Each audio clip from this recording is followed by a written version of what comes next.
प्यारे दोस्तों, आज की इस वीडियो में हम आपको बताने वाले हैं कि एक औरत ने कबूतरों पर जुल्म किया। कबूतर के अंडे से बच्चे को निकालकर मार दिया। उसके बाद उस औरत के साथ क्या हुआ, आइए हम आपको बताते हैं। दोस्तों, इस्लाही वाक़यात में ये वाक़या कुछ इस तरह से बयान किया गया है। कहा जाता है कि इस बड़ी सी दुनिया के किसी हिस्से में एक जंगल था। वो जंगल इतना हरा भरा था कि परिंदे वहाँ पर आते और अपना डेरा जमा लेते। वहाँ पर छोटे छोटे घर बने हुए थे। उस जंगल के बीच एक नहर बहती थी। नहर का पानी हर एक को ताजगी देता। अब ऐसी नेमतें मिलने पर इंसान को चाहिए कि वो अल्लाह ताला का शुक्र अदा करे। वैसे भी इंसान को हर हाल में अल्लाह ताला का शुक्र अदा करते रहना चाहिए। उसी नहर के पास एक झोपड़ी थी। वहाँ एक मियाँ बीबी अपने एक बेटे के साथ बड़े आराम की ज़िंदगी गुजार रहे थे। क्योंकि शौहर अल्लाह का नेक बंदा था, उसने कभी अपनी बीवी पर कोई जुल्म सितम नहीं किया था, बल्कि औरत के साथ वो नरमी का मामला रखता, चाहे उसकी माँ हो, बहन हो, चाहे उसकी बीवी हो। उस आदमी की ख्वाहिश थी कि वो सबको बहुत सा खाना खिलाए, उसके घर पे हरदम दस्तरख्वान लगा रहे। लेकिन बीवी चाहती कि कोई भी उनके घर ना आए। इंसानों के साथ साथ वो जानवरों को, परिंदों को भी नापसंद करती। उसका शौहर उससे कहता कि परिंदों को, जानवरों को खाना खिलाया करो, अल्लाह हमसे खुश होगा। जिस घर में परिंदों, जानवरों को खाना खिलाया जाता है, वहाँ रिज़्क़ की तरक्की होती है। लेकिन वो औरत उसकी बात नहीं सुनती और कहती कि मुझे जानवरों से, परिंदों से, यहाँ तक के कीड़े मकोड़ों से भी बहुत नफ़रत है। और मुझे ये बात समझ में नहीं आती कि अल्लाह ताला ने इनको क्यों बनाया है, क्यों पैदा किया है। तो वो आदमी कहता कि अल्लाह ताला ने हर किसी को किसी न किसी सबब से बनाया है, किसी न किसी मकसद से बनाया है। और ये बेज़ुबान परिंदे, जानवर इंसानों के हक़ में दुआ करते हैं। अगर इंसान ही उनको तकलीफ़ देगा तो फिर वो उनको क्या कहेंगे। ये बेज़ुबान तो अल्लाह की तस्बीह करते हैं। तुम कितनी खुशनसीब हो कि चारों तरफ हरियाली ही हरियाली है, पहाड़ है, नहर बह रही है, इतनी नेमतें हैं, फिर भी तुम नाशुक्री करती हो। बल्कि तुम्हें चाहिए कि अल्लाह का शुक्र अदा करो, इन परिंदों से प्यार करो, इनके साथ अच्छा सलूक करो। बल्कि मैं कहता हूँ कि इनके लिए खाने पीने का भी बंदोबस्त करती रहा करो। क्योंकि मैं तो काम के सिलसिले में शहर चला जाता हूँ। वो लकड़हारा था, लकड़ियाँ काट कर शहर जाता और शाम तक बेचकर आ जाता। लेकिन उसकी बीवी तो घर पर होती। वो कहता कि देखो, मेरे पीछे इन परिंदों का बहुत ख्याल रखा करो। ये सुनकर वो औरत गुस्से से कहती कि मुझे ज़्यादा मशवरे ना दिया करो, मुझे तुम्हारी नसीहतें नहीं चाहिए, मुझे ये परिंदे पसंद नहीं। एक बार ऐसा हुआ कि उनके घर पर दो कबूतरों ने अपनी जगह बना ली। वो कबूतर का एक जोड़ा था, वहाँ उनके अंडे भी मौजूद थे।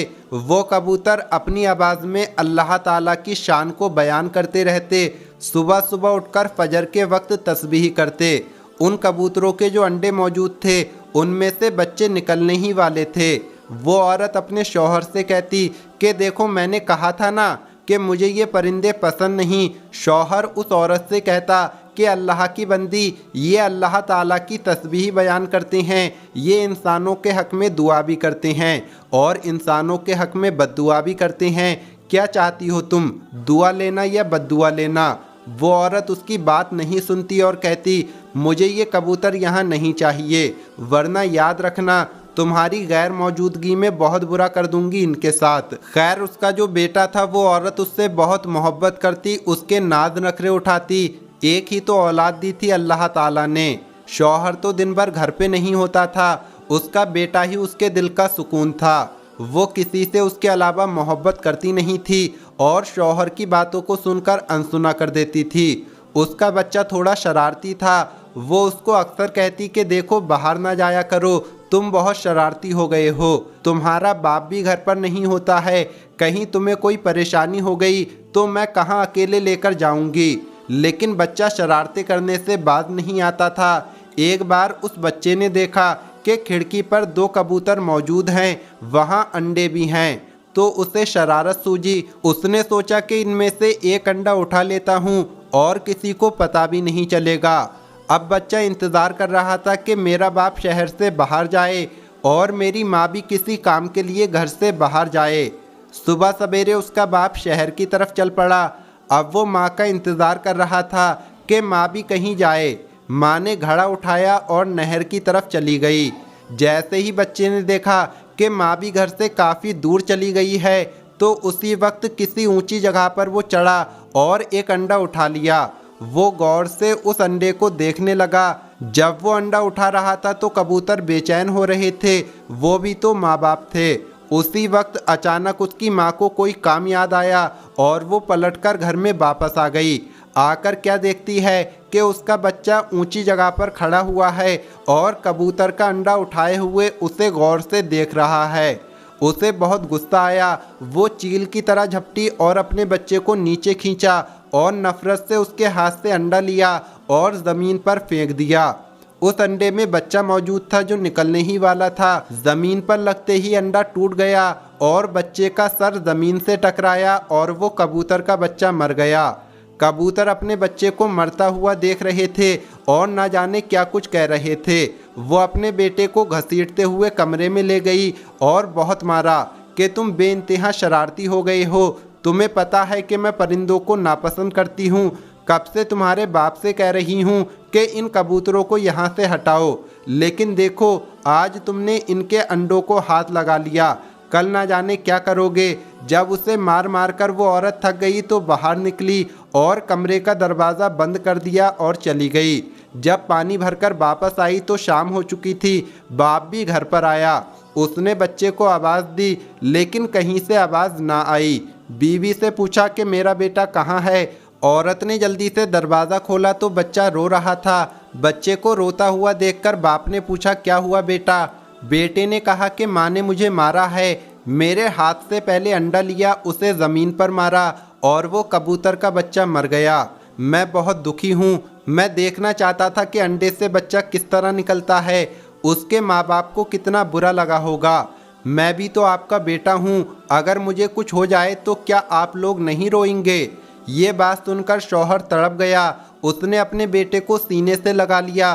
बीवी के पास आकर कहने लगा, तुम जानती हो कि कबूतर अंबिया अलैहिस्सलाम को कितने पसंद रहे हैं।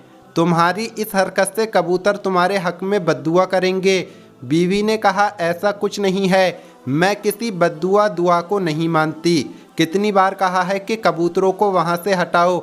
ये ऊपर चढ़ गया और ना जाने किस तरह अंडा इसके हाथ में आ गया। शौहर बोला, तो क्या हुआ। अगर ये देख रहा था तुम प्यार से समझा सकती थी, अंडे को उसकी जगह पर रख सकती थी, लेकिन तुमने तो उसे तोड़ ही डाला।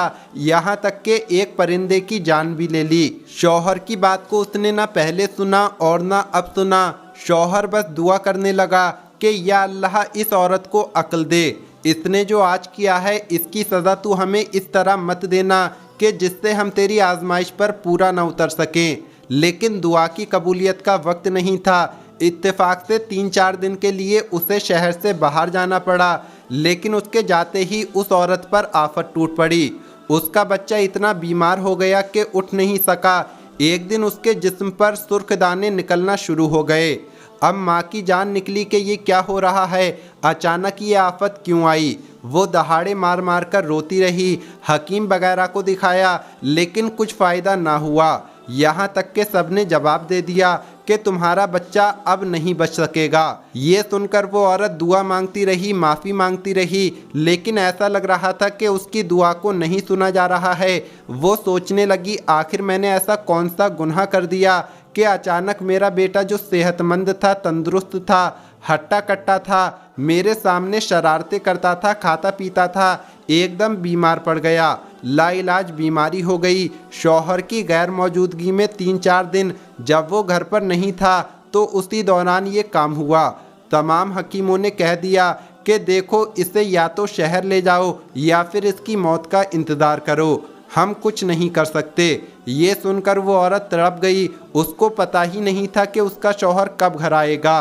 वो दुआएं मांग रही थी लेकिन दुआ नहीं सुनी जा रही थी, क्योंकि जो गलती जो कोताही उस औरत ने की थी वो उस पर अब तक शर्मिंदा नहीं थी। एक दिन वो अपने बच्चे के पास बैठी उसके सर को दबा रही थी कि बच्चे ने कहा, माँ मैं जानता हूँ आप परेशान हैं, मैंने आपसे सवाल किया था अगर मुझे कुछ हो जाए तो आपके दिल पर क्या बीतेगी। सोचिए आपने कबूतर के अंडे को तोड़ा था, उसमें से बच्चा बाहर निकला था, वो बच्चा मर गया था, उसकी माँ के दिल पर क्या बीती होगी। जैसे ही उसके बेटे ने ये बात कही तो वो एकदम से चौंक गई। अपने बेटे की बात पर एकदम उसकी नज़र कबूतर के जोड़े पर गई। ऐसा लग रहा था कि वो अफसोस से उस औरत को देख रहे हैं जो एक माँ है। वो औरत वहाँ आई और माफ़ी मांगने लगी कि मुझे माफ़ कर दो, अगर तुम मुझे सुन रहे हो तो देखो मेरे हक़ में अल्लाह ताला के हुजूर तुम दुआ कर दो। मैंने एक दिन तुम्हारे बच्चे को मारा था, आज देखो मेरा बच्चा भी आखिरी सांसें गिन रहा है, आज के बाद कभी भी मैं बुरा रवैया नहीं रखूंगी। वो औरत रोती रही, बिलखती रही, अल्लाह से दुआ करती रही, यहाँ तक कि बेहोश हो गई। जैसे ही उसने आँख खोली तो उसने देखा कि उसका बेटा जो कुछ देर पहले अभी तक उठ भी नहीं पा रहा था वो उसके पास खड़ा मुस्कुरा रहा था। उसने कहा, माँ आपकी दुआ कबूल हो गई। तो माँ ने कहा, मेरी दुआ नहीं, इन कबूतरों की दुआ। आज के बाद मैं कभी भी किसी परिंदे के साथ कोई भी बुरा सलूक नहीं करूंगी। शौहर घर में दाखिल हुआ तो उसने कहा, क्या हुआ, इस तरह से क्यों रो रही हो। उसने अपने शौहर को सारी बात बता दी कि किस तरह ये 4 दिन उस पर अजियतनाक दिन बनकर उतरे। 4 दिनों में अंदाज़ा हो गया कि वो जो कुछ भी कर रही थी वो पलटकर उसकी औलाद पर आ गया। तो दोस्तों आज की इस वीडियो में इतना ही। ये वीडियो आपको कैसी लगी कमेंट बॉक्स में ज़रूर बताएं। इस वीडियो को लाइक ज़रूर करें। मिलेंगे अगली वीडियो में। अस्सलामु अलैकुम, अल्लाह हाफिज़।